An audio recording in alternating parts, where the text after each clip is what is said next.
Right. Madhavapeddi Kalidas గారు, మనం సడన్గా స్టార్ట్ అయినట్టుగా పిక్చర్ ఉంది. అంటే చాలా రోజుల నుంచి ఒక నివురుగప్పిన నిపుల వ్యవహారం ఉంది. బట్ ఇంకా నేరుగా ఎప్పుడైతే ఇజ్రాయిల్ ఇరాన్ అటాక్ చేసిందో ఇంక ఇరాన్ కూడా మేమేమి తగ్గము అంటూ వాళ్ళు కూడా ఇంకా రంగంలో దిగిన పరిస్థితి మనకు కనిపిస్తోంది. ఏం జరగబోతోంది? ఎందుకు వీళ్ళిద్దరి మధ్య ఈ స్థాయిలో వైరం? వెరీ అన్ఫార్చునేట్ అండి. అసలు మొత్తం గ్లోబే భగభగా మండుతోంది.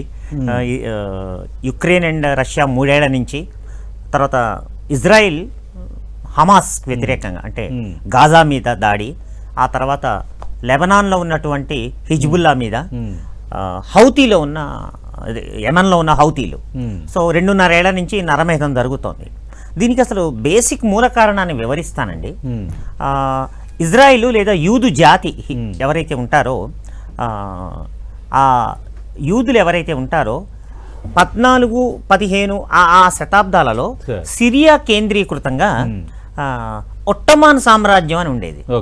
ఈ ఒట్టమాన్ సామ్రాజ్యం చాలా విస్తరించి ఉండేది. ఈరోజు ఎవరైతే మనం మిడిల్ ఈస్ట్ అంటున్నామో, సో అక్కడ చాలా ఘోరాలు అకృత్యాలు జరిగి యూదులు కొన్ని వేల లక్షల మంది చనిపోయి ప్రపంచవ్యాప్తంగా చెల్లాచెదురైపోయారు.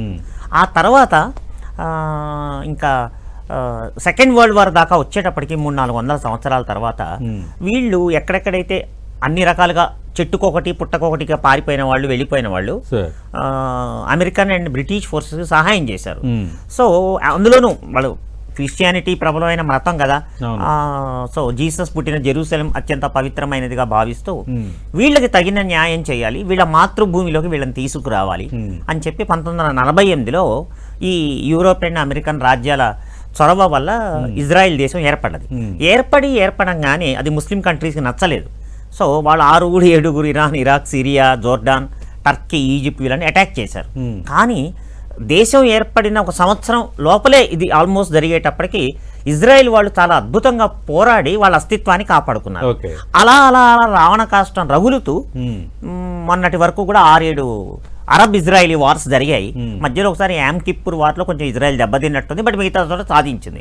సో ఈక్వేషన్ ఎక్కడ దాకా వచ్చిందంటే ఇజ్రాయెల్ అనే దేశం ఉండకూడదని వాళ్ళు, వీళ్ళందరితో నా అస్తిత్వానికి చాలా ప్రమాదము, ముప్పు అని చెప్పి తన బ్రతుకు అస్తిత్వాని కోసం ఇజ్రాయెల్ పోరాటం అంటూ జరిగింది. సో చాలా ఏళ్ళు ముఖ్యంగా పాలస్తీనా ఏదైతే ఉన్నదో వాళ్ళు కూడా మా రాజ్యం మాకు రావాలి, ఒరిజినల్గా పాలస్తీనా భూమి పేరు ఇజ్రాయెల్ పేరు మార్చుకొని ఇజ్రాయెల్ అని పెట్టుకుంది. సో అది రావణ కాష్టం రగులుతూ 2 ఏళ్ల క్రితం మధ్యలో సీజ్ ఫైర్లు, రాజీనామాలు ఎన్నైనప్పటికీ కూడా గాజాలో ఉన్నటువంటి గాజా స్ట్రిప్ చిన్నది కానీ జనసాంద్రత ఎక్కువ ఉంటుంది. అక్కడ ఒకప్పుడు గెరిల్లాలు అనేవాడు, వీళ్ళు పాలస్తీనా గెరిల్లాలు అన్న పదం ఇప్పుడు టెర్రరిస్ట్ అని వచ్చేసింది. సో ఈ హమాస్ వాళ్ళు నిరంతరం వాళ్ళు దాడి చేయటం, ఇజ్రాయెల్ దాడి చేయటం. మొదటి నుంచి ఇజ్రాయెల్ పద్ధతి ఏంటంటే, నువ్వు ఇటుకరాయితో కొడితే అది బండరాయితో కొడుతుంది, నువ్వు బండరాయితో కొడితే పర్వత శిఖరంతో కొడుతుంది, లేకపోతే వాళ్ళ అస్తిత్వం లేదనమాట. సో ఒక ఫంక్షన్ అప్పుడు వీళ్ళు దేశం దాటి వచ్చి ఇజ్రాయెల్ వాళ్ళ 100 మందిని కిడ్నాప్ చేయటం ఇంకా అక్కడతో మొదలైంది అందరికీ తెలుసు. ఆ తర్వాత విరుచుకుపడి ఈ హమాస్ అనేది ఉండకూడదు ఎట్టి పరిస్థితుల్లో అని ఈ రోజు వరకు దాడులు జరుగుతున్నాయి.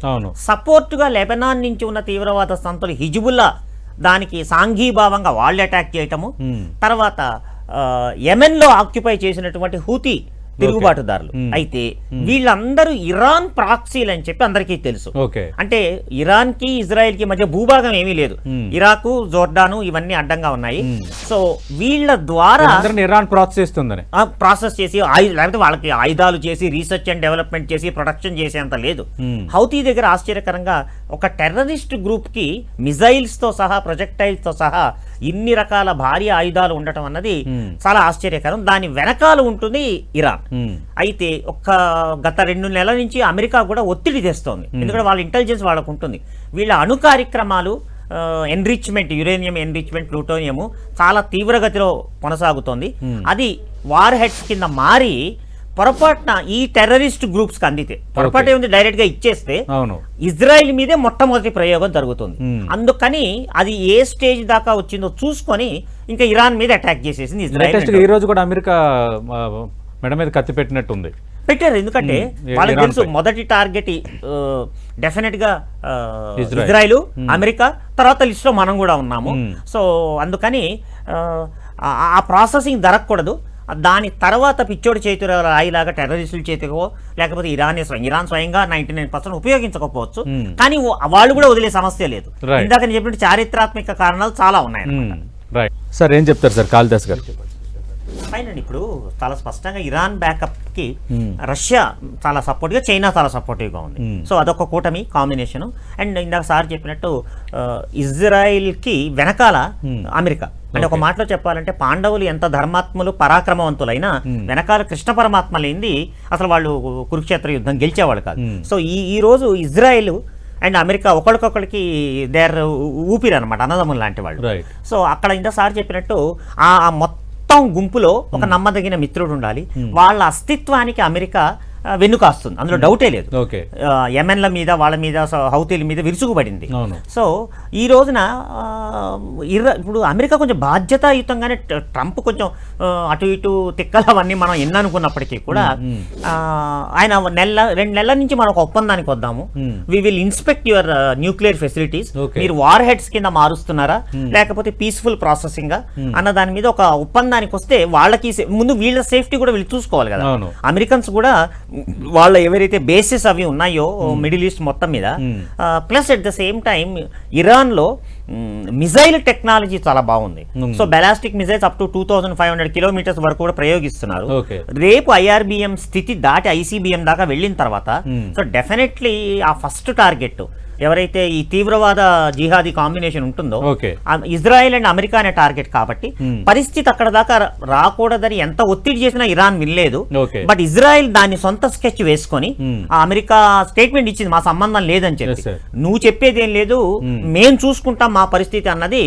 అండ్ ఆల్సో ఒక్క నిమిషం అండి, ఇప్పుడు ఇండియన్ ఎయిర్ ఫోర్స్ ఇన్నేళ్లు పనిచేసి ఇన్నేళ్ల దాని మీద చూస్తే ఫార్మేషన్స్ అనేవి అటాక్ చేయడానికి వెళ్ళినప్పుడు విడతలుగా ఉంటుంది, 10-15 ఉంటాయి యుద్ధ విమానాలు. కానీ ఇక్కడ దాదాపు ఒకేసారి 300 యుద్ధ విమానాలు. అంటే చరిత్రలో నాకు తెలిసి ఎక్కడ ఆ ఫార్మేషన్ 300 యుద్ధ విమానాలు ఒకేసారి విరుచుకు పట్టడం అన్నది అంటే వాళ్ళ ప్లానింగ్ అనమాట.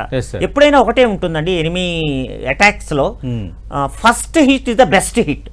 సో మళ్ళా రెండోసారి అవకాశం రాకపోవచ్చు రకరకాల కారణాల వల్ల.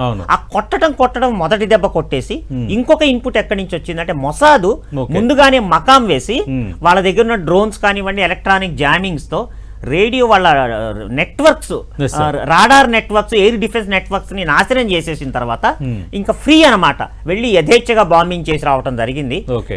అయితే ఇది ఎటు దారి తీస్తుంది, ప్రపంచ దేశాలన్నీ కలిసి కూర్చోబెడతారా అన్నది తేలాలి. Right sir.